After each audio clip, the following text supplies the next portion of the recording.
We chose to come here because planet Gaia was calling out for assistance. I need your help. I'm not bound by time. I know what's going to happen. I need some good humans to get me through this next however long it's going to take. And so there's a lot of people, beings, what we were before, who knows, who said, all right, okay, I will volunteer to wear a human vessel and go down to what the humans call Earth. And then here we are. We can't step into the dawn until we've cleaned up the darkness. And that's why we're here. We came, we the Galactics, and all of you that believe you are Galactics. And if you believe you're a Galactic, you are a Galactic, because why would you believe such a ridiculous thing if you didn't know it somewhere in your own consciousness? There's like a protection in that the people that are ready are drawn to the people that are ready. I like what you said about when people are ready, they're naturally drawn to what they're ready to learn, what they're ready to open up to. As people raise their frequency, the kinds of information that they come across and the kinds of information that they open to are matching that frequency. Whereas before, if they weren't really aligned with it, it would either be too confusing, too weird, or it just wouldn't register it because it's not ripe yet, if you will. The fruit is not ripe quite yet. That's right. It's not going to rain until the clouds are filled with more water than it can hold. And it needs to release it. And so we have to be filled with all the curiosity, would be my word. There are things that are ready to come to fruition, whether it is that rain cloud that's ready to burst, whether that is this lower frequency that's ready to be transmuted. Divine timing is really prevalent, specifically in this now. Would you like to touch on that a little bit? Oh, yeah. First off, totally 100% believe what you were saying. Totally same. There is a change, and it's a very difficult change because it's not visible. It's there. Everything looks kind of like it always looked. One of the things that's happened is that the people have had to unite.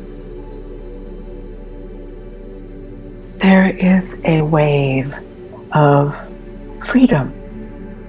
And it might seem like freedom is a word that doesn't fit, but it is the word that's most important. Freedom. Everyone wants freedom. And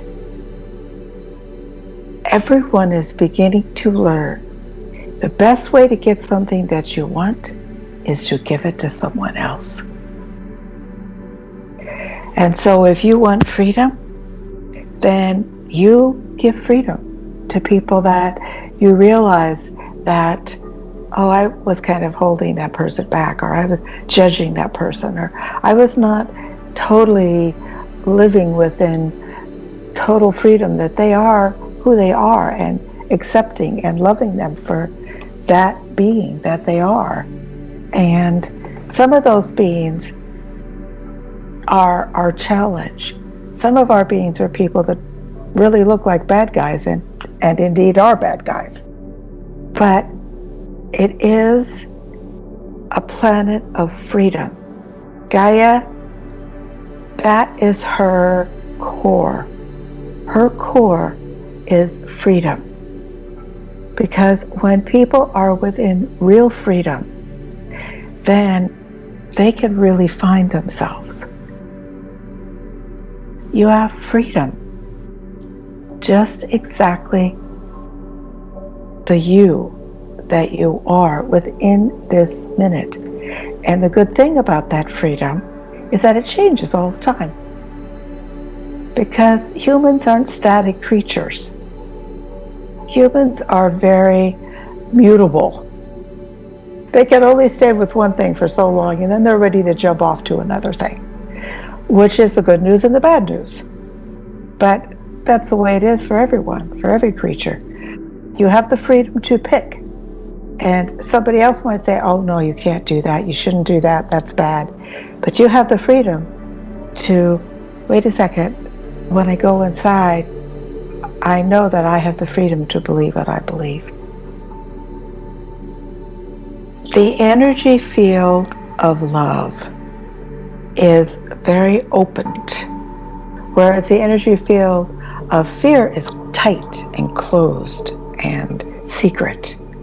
But love, it's opened and it's free, and it is an energy field that is easily mutable.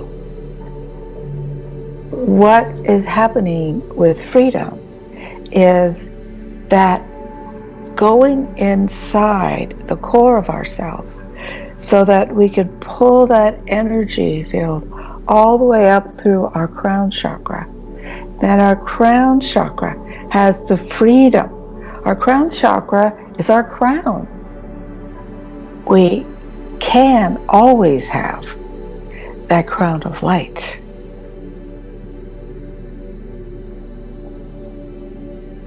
We talked about the upgrade in chakras happening a couple months ago, and it really feels like there is some shifting happening with many people's crown chakras.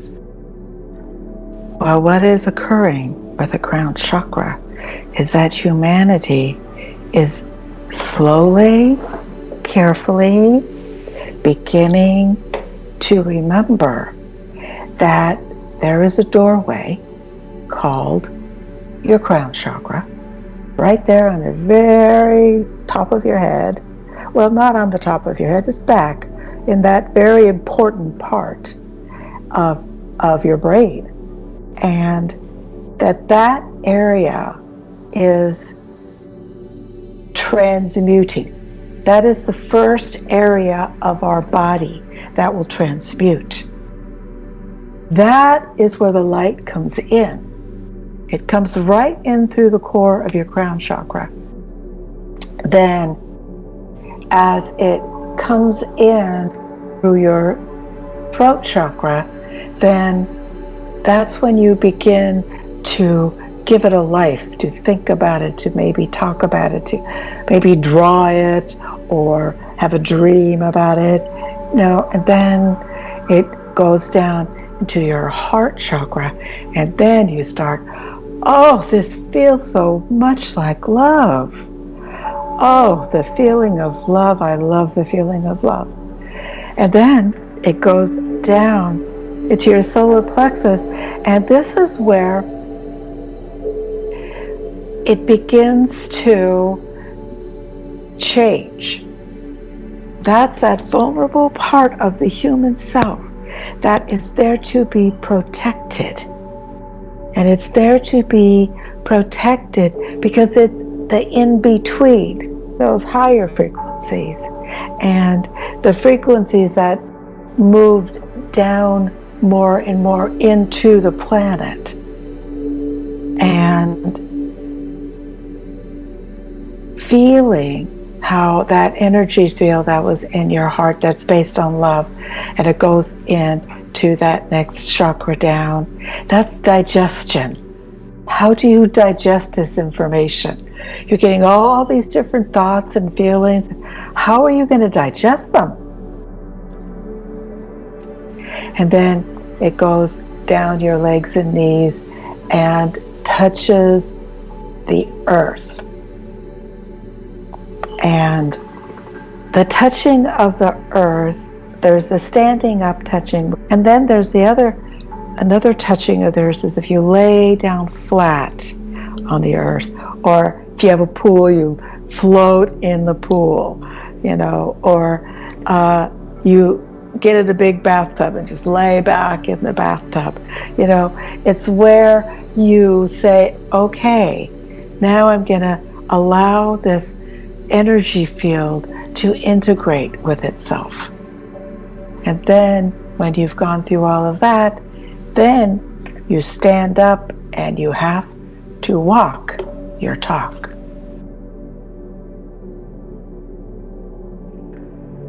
Something that was coming up within me is that if you do a meditation with your chakras, imagine them spinning, because chakra actually means wheel. And so if you imagine the chakras all turning together, building up a vibration, that visualization can be really powerful. When you feel the spin within yourself, you can more easily align with the spin of the entire planet. The planet spins, feeling that good energy field, the energy field that we innately have in each of our chakras. It's easy to forget about that fact. Why don't you say a little bit about the chakras? These are multidimensional energy centers, and they exist within our bodies, but also we have chakras that reach far beyond and far below our bodies, that connect us to the stars in the sky and also connect us to the ground and the core of the planet. And something that I like to think about with these chakras is, if you imagine yourself as energy, before you came into a human body, before you came into physicality, imagine yourself as a galactic having the same chakras, the same energy centers. And now here you are with those same chakras, that same galactic energy in your energy centers, your energy wheels. And we as humans oftentimes keep that stagnant. But once we start to rotate them, once we start to find movement from the heart, from our higher mind, then we start to access in again that higher vibrational energy that we always had within us. It was just dormant for a little while. There is this turning on, and then the reverse, we can turn it off. And it's good to know that we can turn it off, because sometimes these energy fields, we think we're more ready than we are. You've got the switch, you've got the turn, so you can make it a little slower, a little faster, turn it on, turn it off. For anyone who has the great honor of somehow remembering, learning, whatever, how to pull in this energy field, it's our obligation that it's not just for us. It has to come through us, and it needs to be shared with anybody who wants to know about it. Greetings, we are the Arcturians, and we want all the members who are members of humanity, and that's not just human members. Animals were actually the first beings that we spoke with. And then the animals would come back to the humans and help them get to that level of love and get out of that level of fear that so many humans have had to have within all the difficult times on Earth. One of our favorite forms that we take, for we are galactic beings and we are not bound to look like a human. In fact, the image of ourselves that we most enjoy is that of being a horse. And then there is water. And water is another thing that is very important.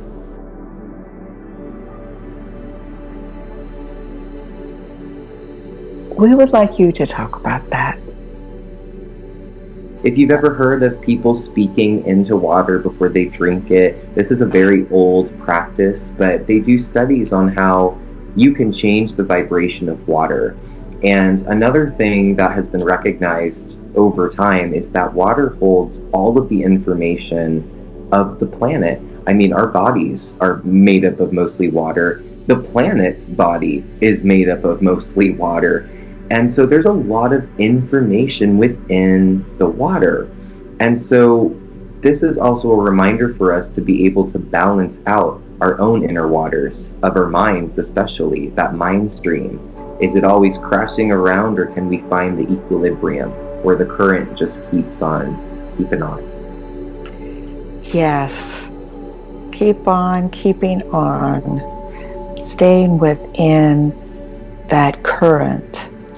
And there's a current that flows throughout our body all the time. There's always this current that's flowing throughout us. And we have the ability to be in control of that current. When we feel like we are in control of that current, we can relax. But when we feel like we're not in control of that current, we start saying, "Oh, you idiot, why did you do that?" And we start talking bad to ourselves. That's when you say, okay, all right.